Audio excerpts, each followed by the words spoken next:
It is the Beaver Banter podcast. I'm CJ Baumgartner, Ian Rivers joining me. And Ian, the special guest joining us on the Beaver Banter podcast. We'll let you introduce him. Yeah, this is former Bemidji State hockey captain, Mankato native Kyle Looft. Kyle, how are you doing today? Thanks for joining us. I'm doing well. Thanks for having me. Excited. Yeah, probably one of the biggest polls we've gotten so far. We're a pretty new podcast here, just a couple years, but what have you been up to lately, Kyle? You left Bemidji last year. Now you're down in Texas, I understand. Yeah. I just a couple weeks ago now when I've been down in Dallas here for the training camp. Head down to the Austin area here, and probably this weekend sometime. We don't know exactly when for training camp in the AHL then. So that's just where I am at right now, is down in Dallas. Yeah, what's it been like just kind of from that process of getting being done at Bemidji State and then going down there? I mean, I know it's can kind of be a quick turnaround for you once the hockey season got done a year ago, but from the moment when your Beaver career was over to now, just what was that process like? Yeah, so once the season ended there, it took actually a few weeks, a little longer than expected, to figure out where I was going to end up. And then once I signed, they flew me down to Austin, which is where the Texas Stars are, and I went down there, did a physical and stuff, and got the okay to start playing, and ended up playing the last weekend of the regular season, which is when I got there, and then I think 6, maybe 7 games in playoffs. And then we lost in playoffs, and I went back to Mankato, back home for the summer, and trained. Yeah, it was a good summer. Spent time with family, friends, and then obviously a lot of training on top of that. So now I'm here for the last couple of weeks. I've been down in Dallas for training camp. Very cool, very cool. That's got to be a great opportunity. Did you really expect anything like that when you came back for your final year at Bemidji? Did you really see a pro contract in the future of Kyle Looft? Yeah. I mean, I didn't know exactly what to expect. Obviously, I'm happy with the way it played out. I'm glad I went back. I had some opportunities the year before to play in the East Coast League. Ended up deciding to come back for my 5th year, get a master's degree, and try to get a better opportunity after that year. And it ended up working out well. Obviously, we had a really good year as a team, which helps. And it ended up, like I said, it ended up working out. So I'm very happy with that. I figured I'd end up trying out pro at the end of the year last year. I just didn't know at what level. So like I said, I'm just happy with the way that our team played, and gave some guys some opportunities at the end of the year to go play pro.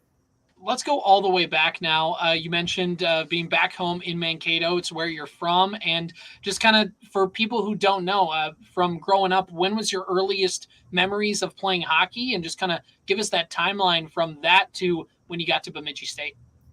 Yeah, I mean, just being from Mankato, my earliest memories are probably like of hockey and playing hockey would be my grandparents had season tickets to the college games there.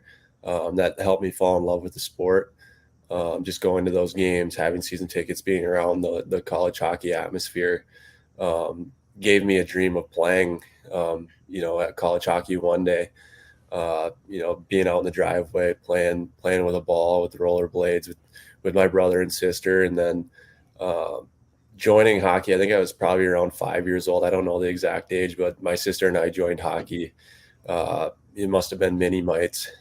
We joined together. She's a couple years older than me, but we joined together and ended up just playing throughout youth and falling in love with it and just taking that and running with it. What was your high school career like? I'm not super brushed up on how you did down there in Mankato. Did you do anything fun in terms of making tournaments or winning any state titles? Didn't win state. No, we went to state my junior year. Had a really good team. We weren't highly skilled, obviously a single A team down in Mankato, but we just had a really tight knit team. And my junior year, we had good teams. The rest of my career too, my freshman year, I think we only had a couple losses. Ended up losing in the section final. Sophomore year, we won the conference, and then senior year, we were a little bit We struggled a little bit, but still had a lot of good guys, great memories. We always went to Duluth every year for a Christmas tournament, and those were great memories. And just spending time with people that you grew up played hockey with growing up through youth, and going to high school together and making all those memories. And there's nothing like Minnesota high school hockey. So I'm very thankful for that opportunity to grow up in such a great community too. We had a lot of support, and I still, go back there every summer. Obviously there's a little rivalry there with the college teams, but I do love that community as well, just like Bemidji. Yeah, and you mentioned getting to play in the tourney. I mean, just what was that experience like to get to be one of the select few that gets to skate at the X for the high school hockey tournament? Yeah, it was awesome. When you're young like that, you've never experienced an atmosphere like that. It's an incredible experience, and to do it with, like I said, like the guys you grew up with, you have that goal. Starting, might be peewees or bantams. You start thinking about that. You see it. It's a big experience that you look forward to having that chance, and you finally do it. I remember winning the section final and that feeling of just like, holy cow, we're going to be at the state tournament at the X the next weekend, and just fulfilling those goals and with those guys that you grew up with. It was really cool. It was special. So moving on then from Mankato, hockey's a little bit unique where you don't necessarily just jump straight from high school into college. You have to go through juniors. What was your junior experience like in, I believe, Cedar Rapids? Yeah, I ended up in Cedar Rapids for 2 years. It was my senior year of high school. I played a before and after with the Austin Bruins in the NAHL. I must have been around 10 games. I don't think we made the playoffs, but I got my feet wet in juniors there.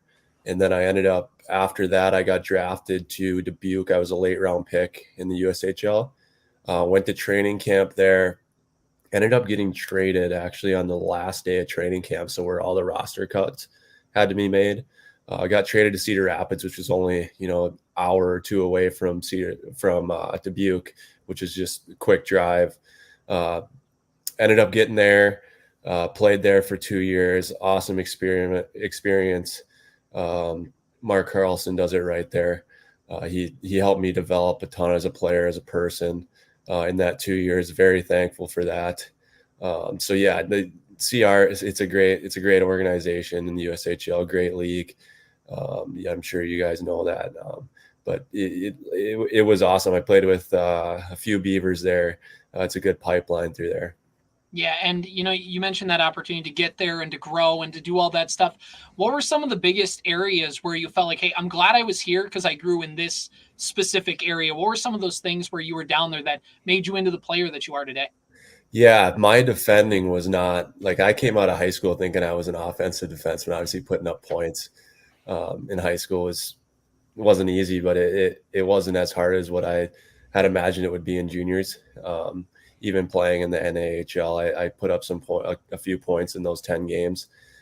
So going into that, Mark Carlson does such a good job of, building your habits in the defensive end, which obviously you need in college and in pro game. So he developed pretty much all that with me, and also just being in that league as well. But he instilled those habits in me, which was very important for playing at Bemidji State and then where I'm at now.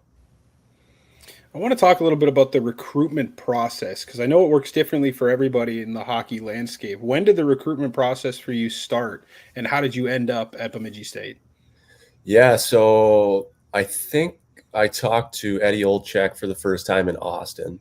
I might have talked to Travis Winter there too. But then come around, that was in the spring of my senior year, and then I graduated and I got drafted to Dubuque. I don't believe I talked to them in the preseason at all at Dubuque. I think they came to a few of the games, but never did talk to them. And then early on in the regular season, once I was in Cedar Rapids, is when the conversation started to pick up. I believe I committed in October that year, so early on in the regular season.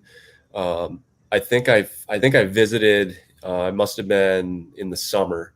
I think before that though, but that was a really cool experience. It was the first visit I had been on, and it was the only visit I actually went on. Other than I obviously knew Mankato a lot, and I was in talks with them, but they never offered, and Bemidji was my first offer.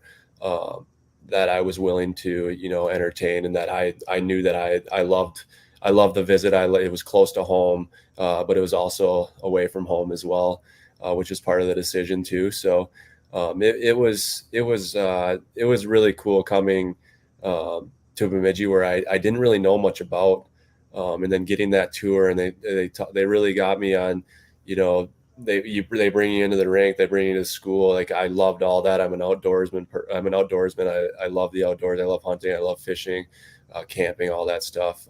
Just being on the lake there, the facilities were awesome. It kind of blew me away. I wasn't expecting it.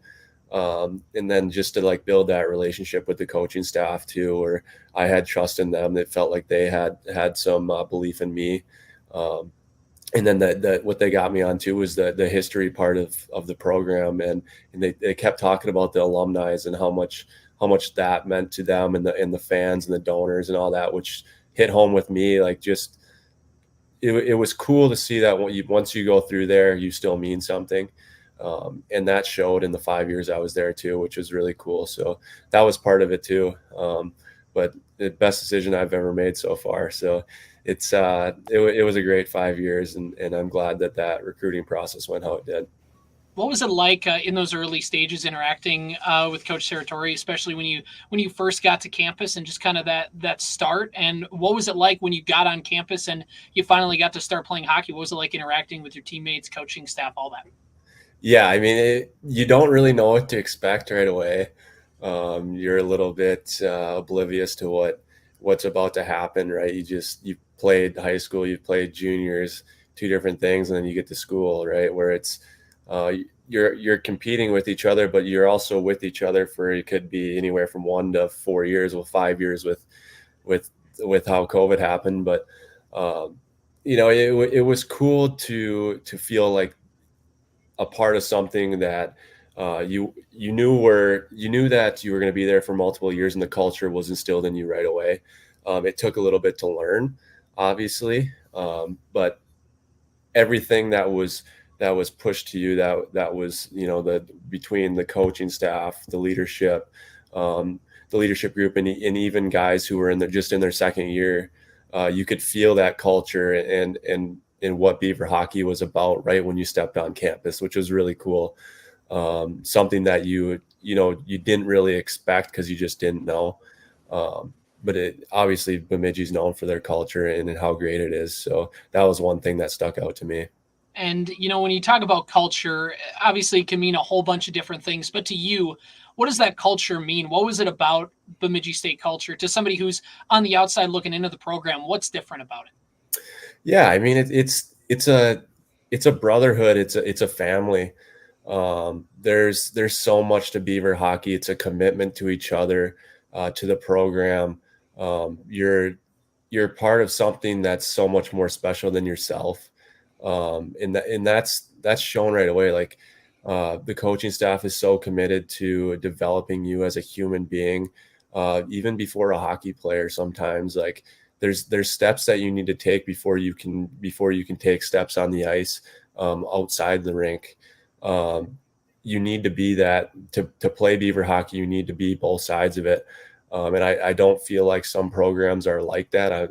I'm not going to pinpoint any or anything, but Bemidji is so good at bringing first of all good people in, and then making those people come together. Those good people come together and become even better people, better teammates, better family men, all that kind of stuff. Better people in the community, and then at the same time developing you on the ice. When you all have that, and you all have the same goals of being successful on the ice as well, then you can even be better on the ice too. So. And like I talked about, the alumni side of it, the fan side of it, the community side of it, that is just as important as yourself coming in, right? And that's instilled in you right away as well. And throughout, for me, it was 5 years, but some people 4 years and even less, like you saw Leighton Rhodes sign before he graduated, and some other people have too. But that's what's instilled in you when you're there, and that to me is a great culture.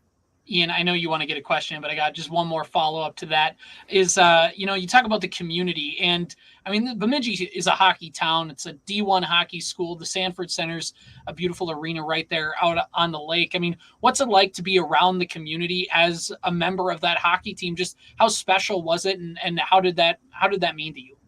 Yeah, it was so cool. And I had the experience of growing up in a community like that. Bemidji being smaller though, which was cooler to me when I was there as a player. But like I kind of knew, I've seen it before, how much the team means to the community, to especially the youth. That's what really hits home with me is when I get a chance to give back to the youth. That's what I like doing.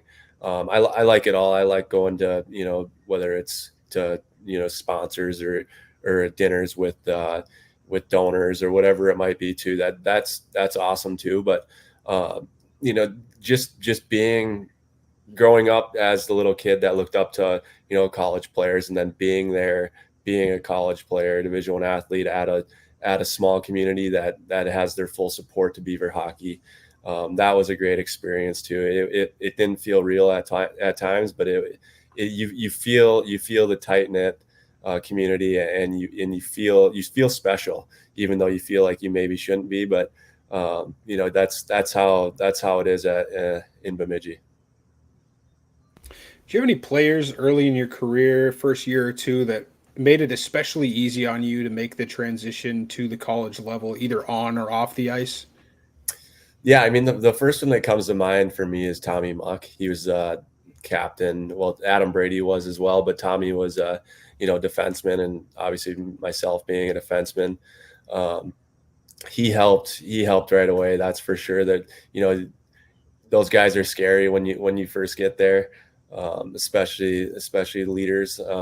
But they did a good job of balancing that. It's still good to have a little intimidation, but to a point where I can still go up and ask questions. He's giving me pointers, whether it's on the ice or off the ice. So Tommy Muck definitely is someone that comes to mind when you ask that question. And I mean, for you, you came on in the fall of 2019, and you've been there through, I mean, just a lot happened in the years that you were there with COVID and everything else going on. But, in the middle of that, you guys had the opportunity to make the NCAA tournament and beating Wisconsin and doing all that stuff. I mean, where does that rank for you, just that season and those moments? I mean, how special was that year? Yeah, it was very special. Obviously, getting the taste of the national tournament was so cool. Something that you dream of when you go to college is get that chance to win a national championship, right? And getting to the tournament's that first step to getting that opportunity. So it was cool. And then to get a win on that stage was awesome. Obviously, we would have liked to go a little farther, but it doesn't always work out like that. But it definitely one of the top memories as far as on the ice. I'm not going to say it's number one or anything. I guess I don't really know what that is, but definitely one of those memories that'll come to mind when I look back at my career there. It had to feel a little bit better too, because the year before the team came so close, and then of course the tournament was canceled, just being probably a game or two away. They were right on the bubble. So that had to be a little bit bittersweet, even without fans in the building, or a ton of them at least, to get back there and get a taste of that. For sure. Yeah, that team my freshman year was pretty special too. I don't think we lost very many games, but it was that was heartbreaking when that season ended. Obviously out of our control, and just with the pandemic not number one priority is sports in that situation. But it felt good the next year to get back there, get that opportunity for sure. And what was it like just to get to show Bemidji State hockey when you beat, a Big Ten team in Wisconsin, to get to go out there and beat them. I mean, I always remember watching the selection show and they got the wrong graphic and Bemidji wasn't spelled right and all that kind of stuff. To go on and have that game on ESPN and to beat a Big Ten team in Wisconsin and get to show Beaver hockey. I mean, just how cool of a moment was that? Like you talked about for the community, everything, to get to be on a team that got to be a part of that. Yeah, obviously they're really cool and special. To beat Wisconsin, a team that's very well known across the country, huge school, a lot of money, and obviously then you have a Division II school in us, and to put us out there on the map was pretty special to us, and again give that community, give the fans, the alumni some pride, the school some pride in beating a school like that, and at the same time probably help us get some recruits too, which is cool. I got to ask, being from Mankato, especially a couple seasons ago, it seemed like you stepped up to the plate a little bit. 2 overtime game winners. Did you strap the laces on the skates a little bit tighter every time you came to play Mankato, or is that just kind of not water under the bridge for you? I wouldn't say that. No, I would say I was probably a little more nervous going into that building with knowing a lot of people there. I wouldn't say I tried any harder. I felt like every time I touched the ice, it was a challenge, and a challenge that we wanted to conquer as a team was to go out there and win, right? And play with each other, work with each other, try to get better as the game went on and win a hockey game. But definitely was a target on the schedule for me, just because I'm from there, and going to Mankato was awesome. And even when they came up to Bemidji, there was a lot of fans that traveled that they wanted to come watch the Mavs and watch me. So that was a cool part of it, whether it was family, friends, or even just people in the community. Yeah, and like you said, whether it's in Mankato or whether it's up in Bemidji, to have those people you knew that would make the trek up. I mean, when you got some of those goals or had a good game, I mean, what was the reaction like afterwards? Did they kind of give you the cold shoulder, or was it all No, they might throw a chirp or two out there, but they never really meant it.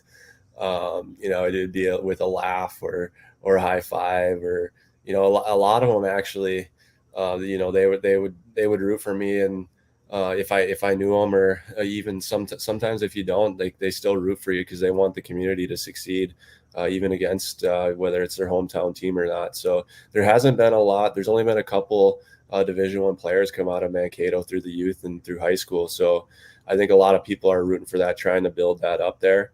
So to have someone be successful, and even when they when I scored, they'd still be pretty jacked for the Mankato community. I want to ask again about the CCHA Championship Game, I believe in 2022 against Mankato. Of course, the controversy of coming back out onto the ice. What was that process like? Is that anything like anything you've ever experienced before? No, it's hard to explain. Like I remember they scored. Well, the goal that didn't count. Yeah. Watching the trophy ceremony, you're defeated. Like you're almost in tears. If you weren't, if you weren't almost in tears, you were in tears. Like your season's over. At that point, we knew we were getting to the NCAA tournament. We had high hopes going into the season. We were just, I think we had won quite a few games in a row to get to that point.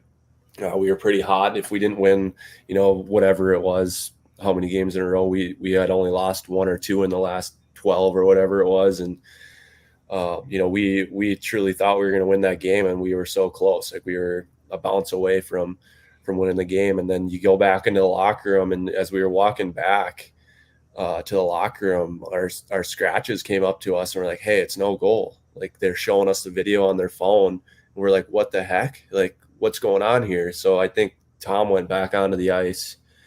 And I don't know if he talked to the refs or if it was to Mike Hastings, and it was like, hey, like my guys are telling me that, they didn't score, or you guys didn't score. And then there was that hour-long thing.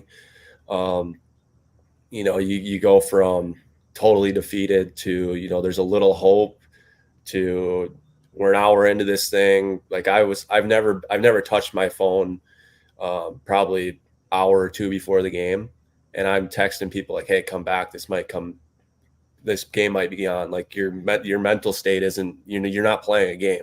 You go from defeated to you have a chance to, are we going back on the ice? No one knows. And then we finally got that okay after must have been 45 minutes. Okay, we're going to go on in 15 minutes. They're going to do a resurface. We're going to get a 5-minute warm up, whatever. And at that point, it almost didn't feel like you were playing a hockey game anymore. And you're in the biggest part of your season, which is crazy.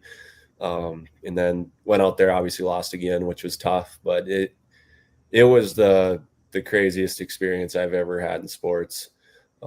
As far as not your typical overtime winner or, championship winner, whatever it might be, it was insane. And for something like that to happen, I mean, how rewarding was it now in your final season to come away with the MacNaughton Cup?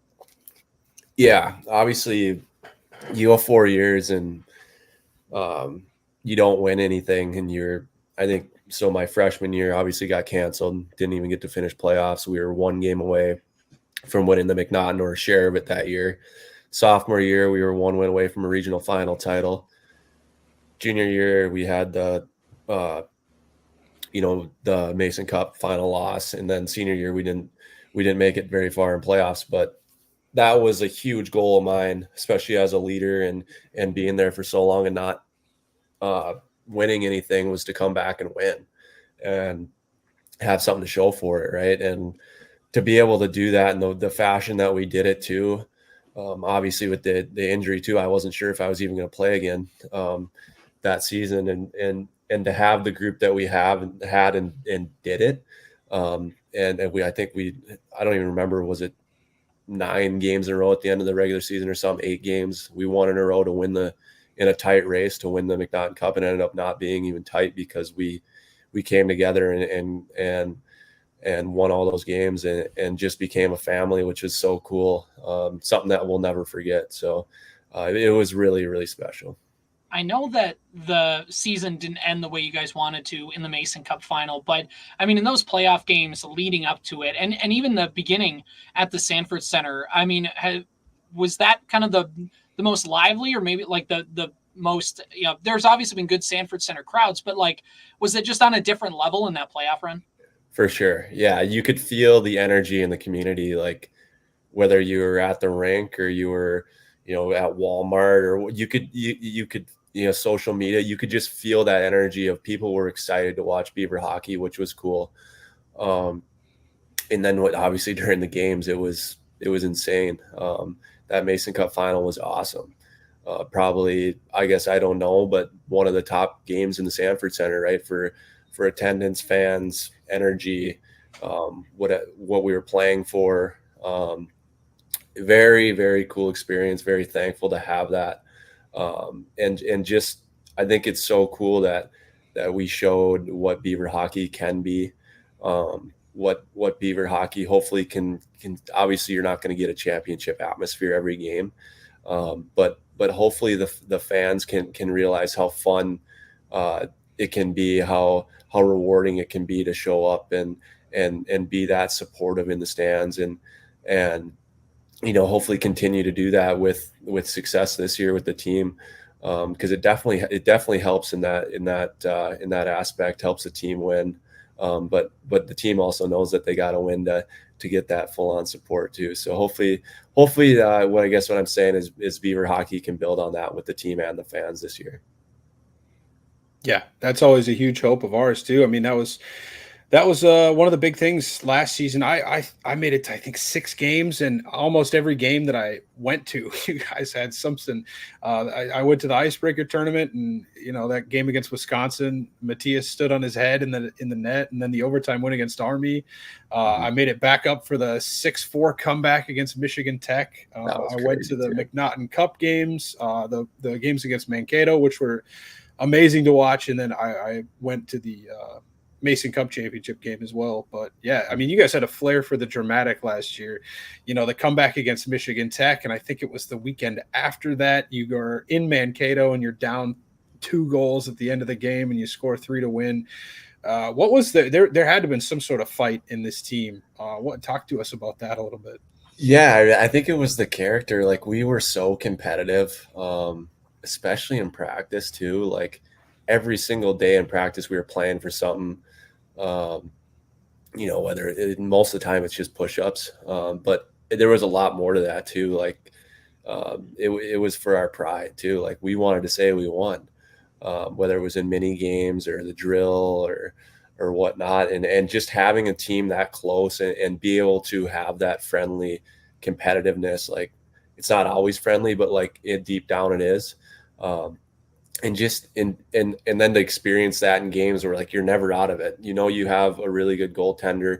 That you can score goals, and that you have good defending where you can stop the bleeding if you're giving up too many goals or too many chances, whatever it may be. And then the most important thing is the heart of the team, right? Like everyone was committed to the same goal and wanted to win for each other.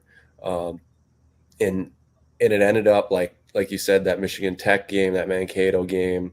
There's probably a couple other that I'm not adding in there, but like those were just character wins. Those weren't we were the better team and we ended up just scoring more goals. It was, oh, we're down, or we're one goal away, or we have the lead, we give it up.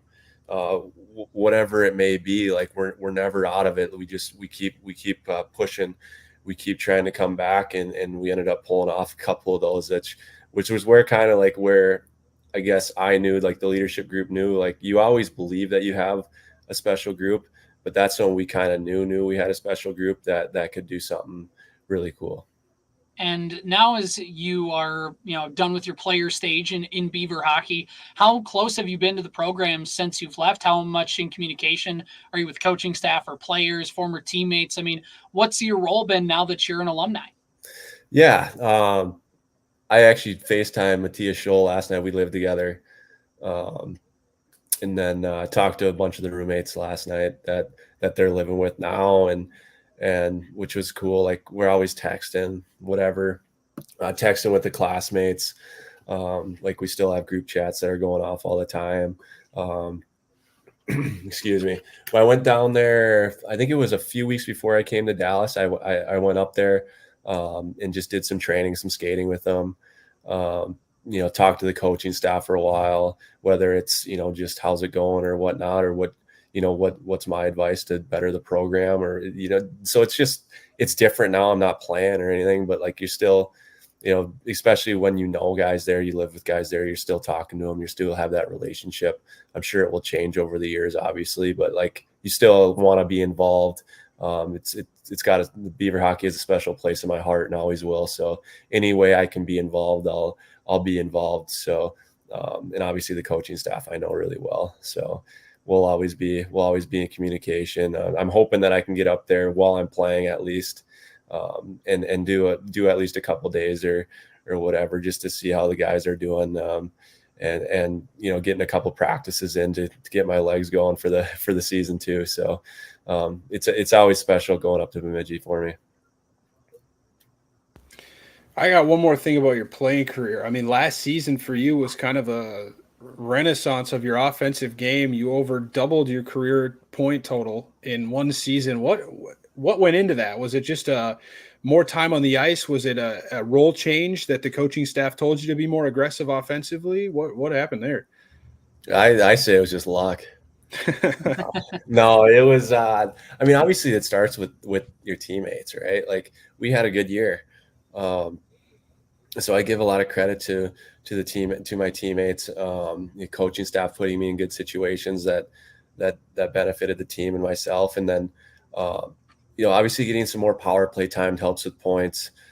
Being on one of those units and consistently playing on the power play, and then I think I found my groove more.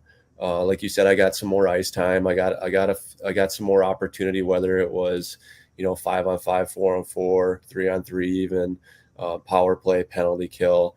Obviously, I came into in with Rosen and Zamolik, who earned their ice time for those 4 years, which was an absurd amount of ice time that they earned, and rightfully so, right? They're both very talented hockey players, and and great kids and hard workers, and one of them's in the SHL, one of them signed an NHL deal after that year. Like sometimes when you got guys like that in front of you too, you tend to maybe not get as much opportunity as you feel you should. Not saying that that's how it was for me, but like I always believed in myself. Like I know the coaching staff always believed in myself, in me too.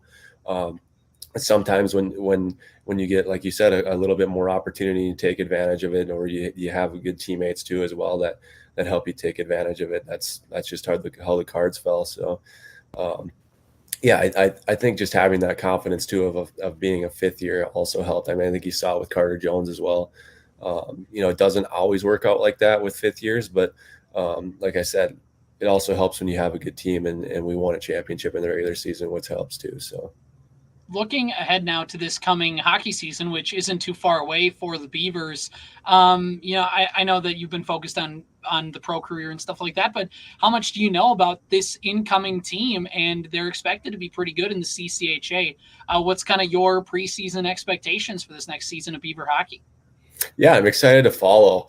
I won't say I've done a ton of research. Obviously, like I said, I skated and trained with them for a few days in August. So I did see the team a little bit. It wasn't like real practices or anything. So everything changes a little bit once you start doing that and you start, getting more competition going and whatever. But I think it's going to be a good year for the Beavs again. Obviously, they were picked 1 and 2 in the polls, which I have them at 1.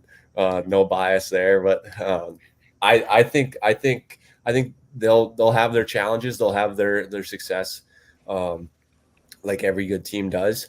And I think they're put together very well to have a successful season.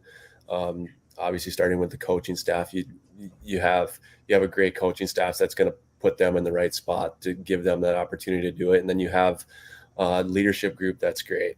Starts with Jackson Judding, great captain. He's the program's in great hands with him. You have the assistant captains that are who is it, Jupy, Marty, and Yuri, who are great leaders. And then you have so many guys below them that also could have got letters that, I wasn't sure who was going to get letters exactly. So like that says a lot about who is also below them in that leadership group, that can have a big impact on the team. And you have a lot of returners that won a championship last year. You have veterans that have played in the national tournament. Still, you got a couple left on that were on that team with their fifth years. So. And it seems like they have a good young group. They brought in some transfers. And then you talk about the goaltending too, which is, like the quarterback in football, right? Like you need that goaltender that can hold the fort down for you from the back. So it's going to be an exciting year for Beaver hockey. Like I said, I hope they can build on that momentum from last year. But it's also a new year, and they know that, and they're going to face different challenges. So they're in very good hands. So I'm very, very excited to follow along. As are we. I think they'll be fine. We lost a lot of offensive production with yourself and Pole Camp transferring out, which we won't speak on. Leighton Road, of course, signing a pro contract. And the point that I made at the end of last season is, everybody freaked out losing, like you brought up, Elias Rosen and Wills Molick. You and Pole Camp are right there. I think you might have had more points offensively if you do the math last season. Of course, better team offensively helps that. But I think that it's next man up mentality, and we got some good guys on the team and a good coaching staff that can help try to win some more hardware. So I'm super excited to watch them as well. For sure. Losing guys, obviously you don't want to, but I think the biggest part in what they're going to have to figure out right away is where they fit in the team, their role, and everyone's going to, if they can get guys to accept their role and do maybe just a little bit more unselfishly, they're going to be a great team and contend for another MacNaughton Cup and hopefully go even farther than that. When you lose guys fill in, and you can't just have one guy step up. You got to have everyone step up and take that step. Whether it's throughout the year or you start with, okay, I had a good year last year, I had a good last couple of years. Everyone's got to grab grab a little bit more and be a little bit better. So you can't just depend on one guy pulling all the weight and getting, getting way better to, who's gonna lead this year when everyone's got to. So I think they're in great hands. They're looking good. They should have those opportunities to do that, and they just got to do it now. That's all the questions I have, Ian, unless there's anything else you want to get across to Kyle. Well, we got him here. Yeah, I think we're good. I was trying to think of something funny to end on, just a silly little question at the end, but I honestly haven't been able to think of anything this whole time. All right, so. I got one, and we'll end this on. It's not maybe silly, but it's just more of when you're in Bemidji, like when you were there and when you come back, what's a spot you love going to, whether it's a restaurant or a store or just somewhere out of town, doing something outdoorsy? What's your favorite part of Bemidji, Ben? Yeah, I mean, I think I'll definitely be back to hunt again. I got into like deer hunting a lot last year, just having my school all online. So I'll for sure be back up to do that. I have a buddy back home that we do that a lot, where we'll go to other states and hunt or whatnot. I actually have a couple that we do it with, but I'll for sure be up there for that once I'm done with hockey. But I always liked the food at CK Dudley's. I mean, I'll probably be up for the Nagel at some point too, once I get the chance to. So I wouldn't say there's one thing, but just being able to, hunt, fish, like you said, the outdoors part of it was probably my favorite part as far as outside of the hockey. And then just spending all that time with your teammates, whether it's at your house, golfing, like I said, or team bonding events, and then getting involved in the community too, which was really cool, whether it was Boys and Girls Club or volunteering, packing those lunches for people too. So that in the appreciation of the community too, which was cool when you did that. If that answers the questions, I don't know if it does or not, but that's what I guess that's my answer. Yeah, no, that works for me. So Kyle Looft joining us on the Beaver Banter podcast. Kyle, we appreciate you coming on, first Beaver hockey player to join the Beaver Banter podcast. So I'd say we have like an award for you, but we don't really have one. So that's going to do it. We appreciate you coming on, and you're welcome back on the podcast anytime. No, absolutely. Thanks for